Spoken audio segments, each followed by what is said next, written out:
Hello class, and welcome to this StarTropics walkthrough right here on Video Games 101 by way of Let's Play with Brigands.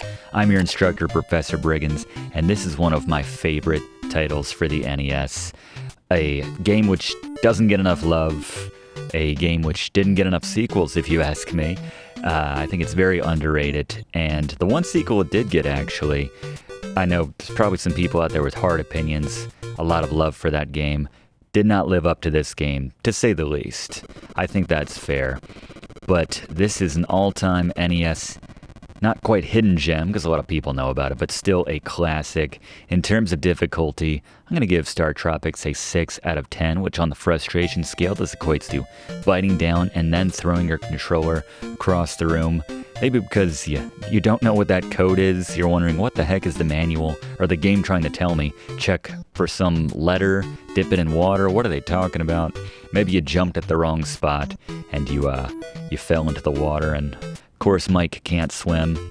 But fear not, we have everything you need to know in the StarTropics walkthrough. We're going to cover where to get every single heart in this game, everything you need to do to beat this game in the most efficient way possible, the shortest time, while experiencing everything at the same time, the full StarTropics experience. Fluff has a number of fun and interesting facts about this game. Gary's got all your boss beaters. Blaze has a number of item guides for you to break down every single item to be had here in StarTropics. So, very busy class. I've been looking forward to this one personally for a very long time. So let's run the intro and get into this StarTropics walkthrough right here on Video Games 101.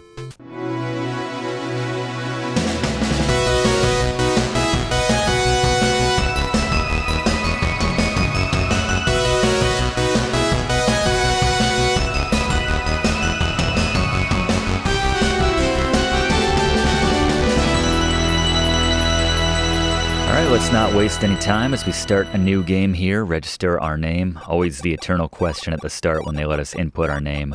How many characters can I fit? Can I get the full Professor? Professo. All right, well, we'll go with our standard fallback when they only give us 8 letters. Professor with the 1 S. We usually make it work. Just give us that one last character, you know? No love for the Sebastians of the 90s. And that's the only more than 8-letter name I can come up with off the top of my head. So, Prelude, one day in summer, you land at Sea Island where Dr. Jones has his laboratory. So we'll hold off on the controls for just a second. We are now in Chapter 1 here. This part is pretty straightforward. Just walk around with the D-pad and hit A to interact with people, but we'll give you the proper controls once we actually get into the fighting portion of the game, which most of this game takes place in. Kind of the dungeons. Got a pig dancing around. I like everybody just doing that constant dancing around like they all need to use the restroom, but there's not really one in Coral Cola. Are we in Coral Cola? Anyway, Dr. J, our uncle. Something about a strange puzzle. We're from Miracola. I love the tagline for this game. I think it's a test of island courage, it said on the box, actually. We actually need to talk to everybody before we can advance things, so a lot of times that is the case. You can't... Miss Coral 1990, do you think I'm pretty? There you go. That's this here, too. It's not like she's... Nah, you wouldn't know the first thing about a fastball. I could try to teach you. Probably just be a waste of my time. I've decided that our Mike is he just thinks he's better than everybody else, basically. So make sure we talk to everybody. This little guy here told me about you. I feel like we're friends. Yeah, well, I wish I could say the same thing. All right, let's talk to this guy. He's the chief of Coral Cola. I love the way he breaks this to us. Try not to be too upset, but yeah, your uncle's been abducted. Wouldn't want the Islanders to panic. And apparently, I don't know, a 15-year-old high school student is the best hope for rescuing his uncle. But we got the yo-yo, our first weapon of the game. Being an ace pitcher, maybe we can put it to use. Blaze, what can you tell us about the yo-yo? Alright, the yo-yo, the first weapon we get in StarTropics, is also the weakest weapon in the game, but suppose it's better than nothing. Mike, put that arm to work. Not the most confidence building of descriptions. It's better than nothing. That's what we have to defend ourselves with. But there you go. Once you've talked to everybody, he'll say, oh, okay. He'll just recognize you after you've talked to everybody in the village. I guess there's some familiarity there, but see, we'll see this shaman, the sister of the chief.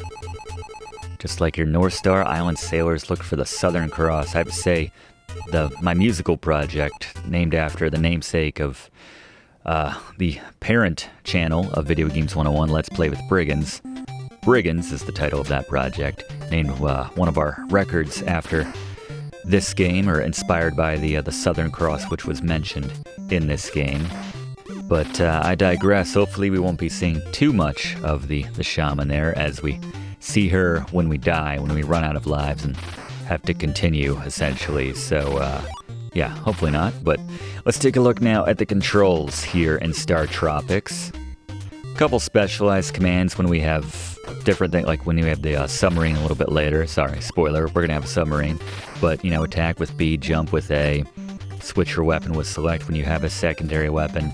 The one thing it's going to take some time getting used to in StarTropics, the only thing I don't like about this game is that the controls are a little bit, not sure, a little clunky when it comes to moving around, navigating, specifically turning in these dungeon levels, because you can only move kind of one square at a time, so you can't turn until you've gotten to that next square, essentially. And there's also a slight delay when you're moving around on top of that, so that's the only gripe I have about this game. But otherwise, fantastic, great soundtrack, and yeah, just the controls a little bit in that sense. It takes some getting used to, so just something to keep in mind. But one of the main mechanics of StarTropics, you can see when you jump, you can only jump as much as 2 squares at a time, unless we have a special item, which Blaze will talk about a little bit later. But much of the mechanic is about finding hidden switches on these blocks, sometimes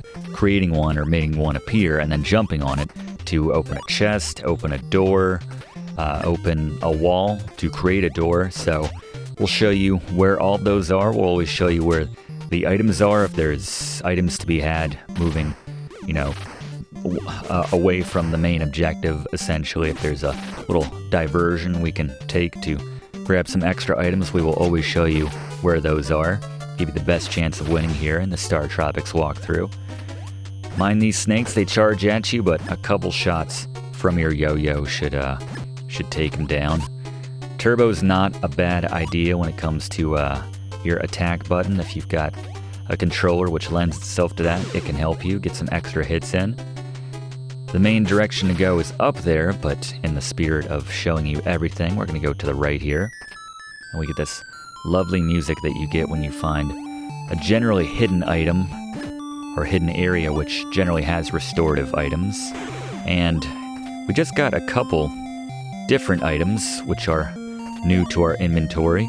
So there's actually another barrier we can break going up north, but that is a dead end. If you go up north one more time, you'll just fall into the water and lose a life. So that's why we are not revealing that switch right there. But we'll bring in Blaze to talk about the secondary weapons you can find and the restorative item, which we just picked up. That's what that was, the medicine. Pretty straightforward, but we'll have him talk about that more specifically and some of the other things we can pick up in just a moment. But we're actually coming up on our first boss here of StarTropics already. So here we go, let's throw it to Gary for our first boss. It's Scary Gary's Boss Beaters. Alright, the first boss of StarTropics, C-Serpent. Want to toss 2 torches from the center block when the mouth opens, then jump off to the side. That's the safest way to do it. Repeat the process, come back to the middle. When that mouth opens, toss a couple more, jump to safety, keep doing it until he's down. Not too difficult. Alright, thank you very much, Gary. Oh, Fluff? I've got a fun fact about this boss, Professor. Okay. Get right in front of the serpent and let it hit you with one of its fireballs. If you jump forward while you have your split-second invincibility after being hit, Mike will jump forward and leave the screen, and just like that, you've discovered the pacifist way of dealing with C-Serpent. Very sneaky, I love it. Thank you very much, Fluff. And we've cleared the first of many dungeons in this game. This is one of the longer titles for the NES. Covers a lot of ground. Just one of the most, I throw that word around a lot, but it really feels right here to say it's one of the most novel, one of the most unique titles for the NES. So we'll talk to this guy, Babu, Dr. J's assistant. 1492 when Columbus sailed the ocean blue. They love their little historical references there. Kind of foreshadowing what we would get afraid of. What? Setting up Zoda's Revenge, in which we travel through time. Wish I could tell you more, but I'm afraid of ... Well, whatever. We'll never see Babu again. So we head to the sub, and there's Navcom. We got the 1492. Didn't actually have to input anything here. This one's done for you. Before too long, we'll have to have that code, but here we go off into the second chapter. That first dungeon, if you want to call them that, was just a warm-up, so you could get familiar with the controls. Chapter 2, Dolphins. After a few hours voyage, Subsea is still cruising on the ocean. Some of that music I love here. Quee, quee, quee, quee. Translating, she's a female dolphin, and she lost her son. There we go. Guess we could... Should we add that to the, You know what? We should have already. We're here to rescue our uncle. Just add on a dolphin on top of it. Yeah. Here you go. Rescue the princess trope. By the way, two things about that. One, we had to drop down the font size because we finally reached the point where we've just played too many games with that trope. Just goes to show you why it's a trope. Had to scale that down just to fill them all on. And it also occurred to me, we neglected to add Mega Man 5 to that trope list, and technically that does qualify because I think one of the objectives was to save Dr. Light, and that just goes to show who could even keep track, who's paying attention to those things in a Mega Man game. All we want to know is the boss order. Anyway, getting off topic, you can see that bottle up there. If we cut through the mountains right here, you'll see this a few times. We got that heart Ionis up right there up top. Pretty straightforward, 1776. Again, the year of America's independence. I suppose that sort of works into the exploration theme, but just, you know, Dr. J's a fan of history. I think that's the main takeaway there. So we'll hop back on the sub, put in 1776. And yes, we will get that heart. We can't get it from here, so we'll submerge here. Pop out here, and now we can come up and get our first expansion heart. Blaze? Alright, a big heart, just like The Legend of Zelda, adds an extra heart to your overall total. Be on the lookout for these. The professor will show you where to find every hidden heart in this game. Thank you, Blaze. By the way, we just unaccountably jumped up 2 hearts after that first, kind of in between the first and second chapters. I remember looking at that and scratching my head trying to figure, like, did we pick up 2 extra heart containers and I just completely had a blackout moment or something and had no recollection of that? But no, they just spot you 2 extra hearts without any reference to it whatsoever. So there you go. Just wanted to point that out. Anyway, got to get the timing right on these. Your best bet is to just obviously jump as you see it coming back out of the water in that case. Don't linger on it, obviously. If it disappears into the water while you're still standing on it, you will drown. That's an instant death. Very easy way to burn through all of your lives and see the shaman that I'm trying to avoid. We can jump over a lot of enemies when they come barreling at us like that. For what it's worth, same idea with the projectiles. Get that little split second of avoiding the damage, which I do appreciate, and it's just Mike moves awful slow when he's in the air coming down, and it's just something to get used to. These guys' moveset's another thing to get used to, obviously. And while we're battling through this portion, trying not to fall into the drink, let's bring in Blaze for an overview of some of the items we can find while navigating these dungeons. Blaze? Let's talk about some of the items you will find as you're walking around in the dungeons in StarTropics. First, the medicine. This restores 5 units of health on demand when you use it. Next, the Rod of Sight. We need this to see the ghosts in certain portions of the game in the midway section of this game. The Snowman Doll freezes everybody on the screen, very useful against one boss in particular. The lantern lights up a dark room. Gotta use this on demand from your inventory, just like the Snowman Doll and the Rod of Sight. Next, we have the stopwatch. You'll find these can either freeze or slow down enemies when you pick this up on the screen. The anklet allows you to jump twice the distance to basically hit a block that's a 2 gap between you and that jump, so very useful and necessary for certain stretches in the game. The try your luck sign. If you feel like gambling, pick this up. It's worth either -2, -1, +1, or +2 lives to your life count. So this could be a big swing one way or the other. And lastly, the vitamins. You'll find these very late in the game. This will top off your health and then slowly sap them away until you're back to full health, whatever number of hearts you have. But this will give you 20 total hearts even before you have 20 hearts. But yeah, definitely be on the lookout for this. But there you go, the items you will find as you're walking around through the dungeons of StarTropics. Thanks, Blaze. And while we're battling through, let's bring in Fluff for another Fluff fact about StarTropics.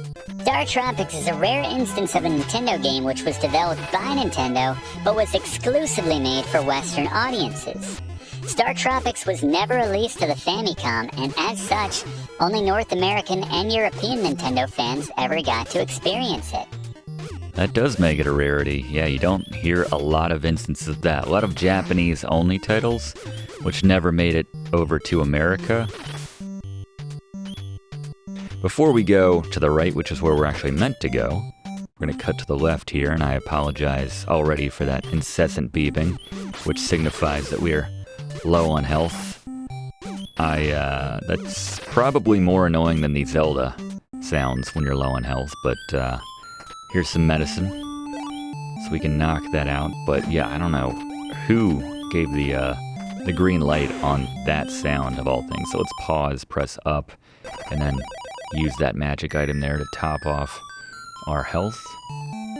Or at least give us enough health to top it off. As Blaze mentioned, I think it's just 5 hearts are being replenished on that, give or take. So we'll get to one of the items which Blaze just mentioned that'll allow us to freeze all the enemies on the screen. We want to save this for the upcoming boss. Gary will talk more about that, but you'll find there's a lot of one-off items in this game, and the same applies to the secondary weapons, which Blaze will talk about a little bit later, but just lots of weapons and items which are exclusive to one chapter, and then you move on to something else. But anyway, Gary, who we got? Octo the Huge. You want to dodge left and right to just keep avoiding those projectiles.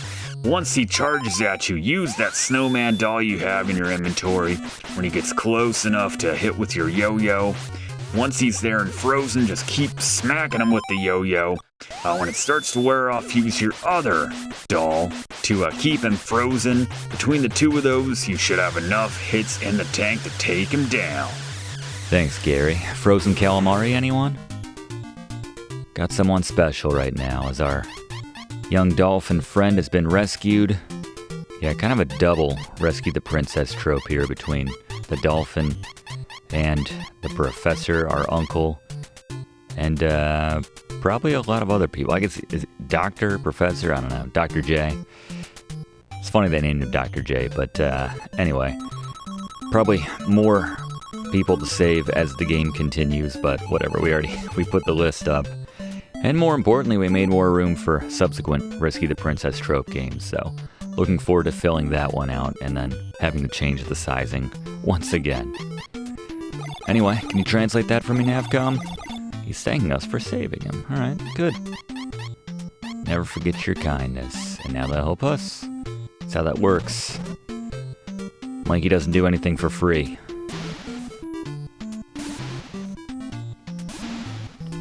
Can't tell me that's the most efficient way to get out of the rocks here. Whatever. It worked. And now we head east into the next chapter. Into a bad storm, I think, on top of that, actually. Yep, storm and calm. Suddenly it gets dark and stormy on the ocean. The sea tosses subsea. And we're dead. No, we're not dead. We're okay. We get to enjoy this nice music here.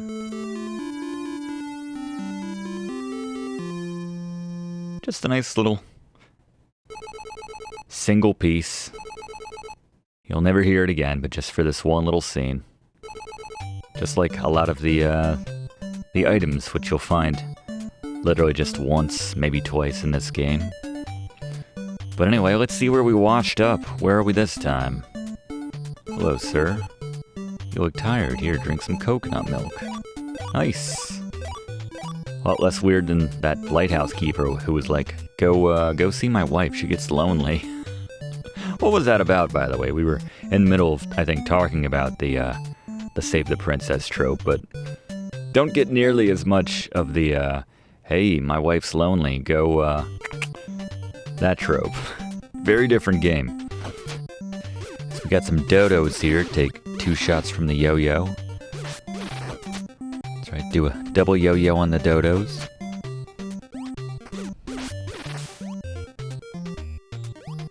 I think we're about to get yet another new weapon here. Here's the bolas. And you know what? While we're working our way through this dungeon here, let's bring in Blaze now to cover the secondary weapons that we can find. These guys are definitely out of, I don't know, Kid Icarus? Maybe some Zelda? I don't know. Anyway, Blaze, weapons, what do you got? Alright, let's talk about the secondary weapons you will find in the dungeons of StarTropics. Most of these weapons do pretty much the exact same amount of damage. First, we have the torch.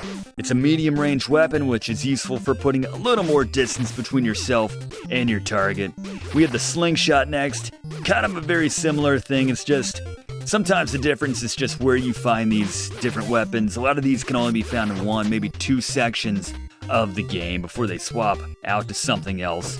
We have the baseball bat, keeping that baseball theme. I guess Mike's, he's a regular Otani. He swings, he pitches. But yeah, it's a short 360-degree swing. Not that useful to baseball bat. Next, we have the bolas. These go across the full length of the screen. You'll find these probably more than any other weapon in the game. But yeah, very useful against certain enemies, certain bosses, which Gary will talk about. Next, we have the baseball. Mike's a pitcher. Gotta have that baseball. Doesn't throw it that fast, but I digress. Goes a very long distance across the screen. Useful against one of the bosses a little bit later. We have the asterisk, a cool weapon, which you throw it, and then you hit it again, and it splits and goes to the left or right of where you've thrown it. Very useful against certain mini-bosses. One boss in particular, again, Gary will talk about that. We have the Miracle Mirror, which is useful for deflecting shots from certain enemies midway through the game. And then we have the cleats, the spikes, which use one of these and it automatically hits every single enemy, which is visible on the screen. So if they're weak enemies, you can just clear out an entire screen with one click of the button. But there you go, the secondary weapons, most of the secondary weapons in StarTropics. Alright, thanks, Blaze. No boss at the end of that dungeon right there.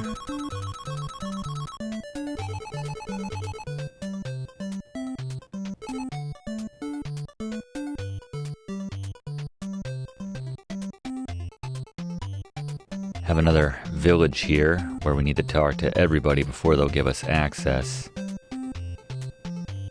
So let's just go through that. There's a lot of backtracking involved too, once we come all the way around. I'm a brave sailor too. Can I come with you? Oh, you almost died at sea? Never mind, I'm gonna stay here. Smart man. Alright, so we gotta wake up Bernadette here. She's in sort of a coma. at the moment. I did meet Miss Coral. I gotta go with Mira, because she's right in front of us, right? There you go. Alright. Maybe we'll rescue Dr. J, but pick up a girlfriend while we're here in the islands as well. Who doesn't want an ace pitcher? I don't know. That's all I'm saying. Who doesn't want an ace pitcher? Thank you for the coconut milk. The concept of coconut milk always seemed really delicious to me when I was a kid, and you know, you would drink that to top off your health. And I've since had coconut milk, and it's not really delicious, but nor does it restore all of your health just like that. See again. Who are you? Go away. You gotta talk to that one last guy for some reason.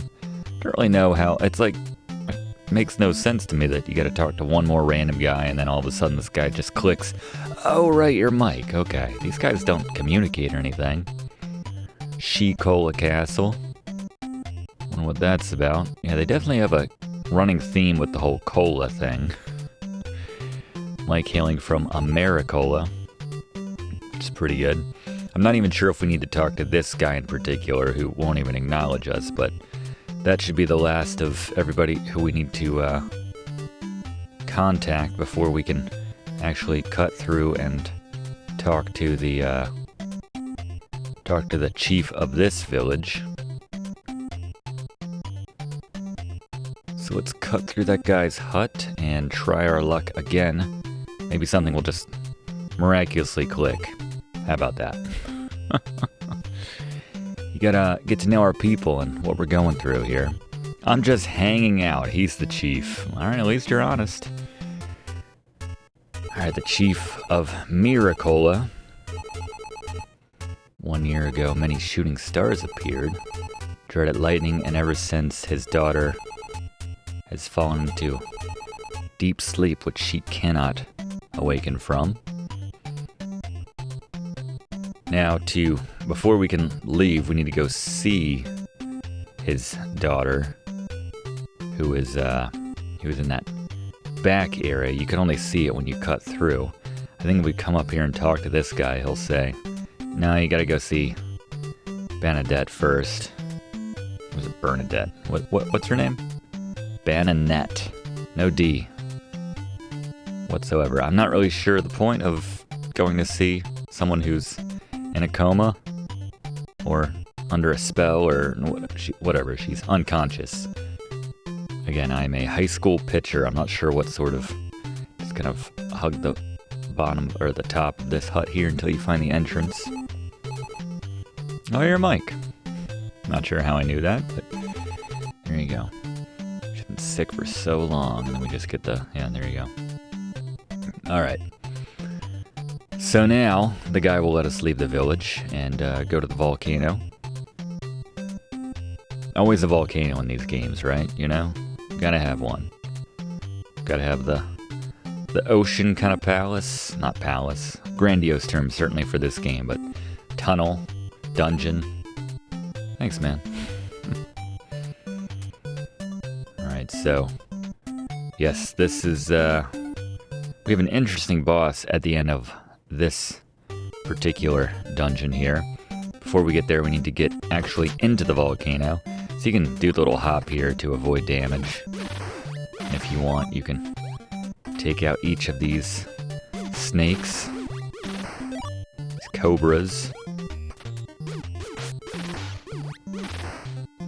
Yeah, I guess we don't get anything for that, but if you want to stock up on those stars... Speaking of the stars, let's get an overview of some of just the things we're picking up from the enemies and in these dungeons from Blaze. Alright, as you're going through the dungeons and killing enemies, you'll find 2 small pickup items. First, the small heart, which replenishes 1 unit of health, 1 heart of yours. And then you have the star, which it's kind of like, what's the purpose?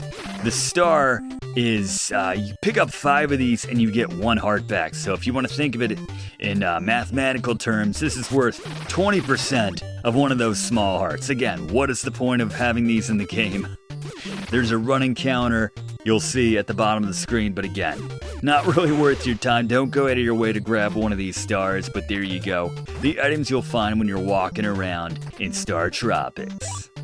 Thank you, Blaze. Yeah, tricky without the lights to see where you're going, obviously. If we cut down here, we can grab ourselves a nice little restorative potion. Can come in handy for this sort of double dungeon. But yeah, it's difficult to navigate this screen without the lights. You can use where the snakes go to kind of guide you. You can see how far out they're coming so you can know where you can jump before you hit that light switch there. Got these kind of gnat-like flying creatures. Yeah, once they stop, they're about to charge you. And starting to go around in that annoying diagonal pattern right there. Now, sometimes you need to kill every enemy on the screen to open the door. Sometimes you just gotta hit the pressure switches to get that to appear. Obviously, gotta make sure we jump as soon as that one's coming up so that we can make that jump. And if we go to the left there, we can grab a couple extra hearts. And we descend deeper into the volcano. Things are starting to get hotter. It's getting really hot now, don't worry. The lava no more deadly than water. Just as deadly, actually. There's one of those chance signs that Blaze mentioned earlier, so we have a 50-50 chance of gaining lives here. So it could be -2, -1, or a +1 or a +2. Let's see what we get. There we go. Best possible outcome right there. We'll take that. Difficult to avoid the flames there when they spread out in the way that they do. Hard to jump over them. Just go straight to the left here and grab the stopwatch. Makes dealing with these guys a wee bit easier. If you get to them in time, of course.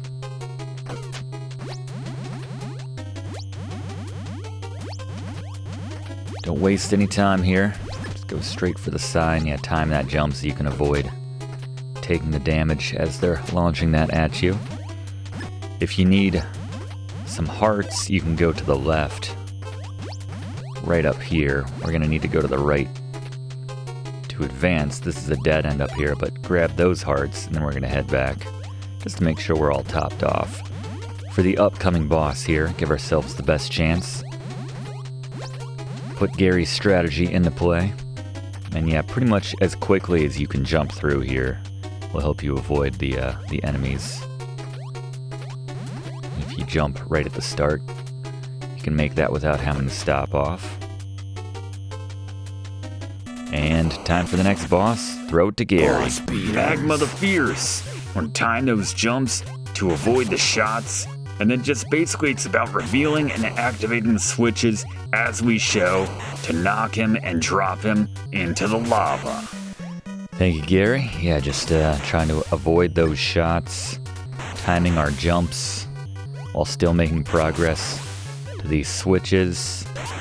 But yeah, you can waste a lot of time just trying to take shots at him, going through all your weapons, of which we have plenty at this point, so you certainly think that that's the solution. A grisly death for the Magma King. Not our concern. Let's head on out of this volcano.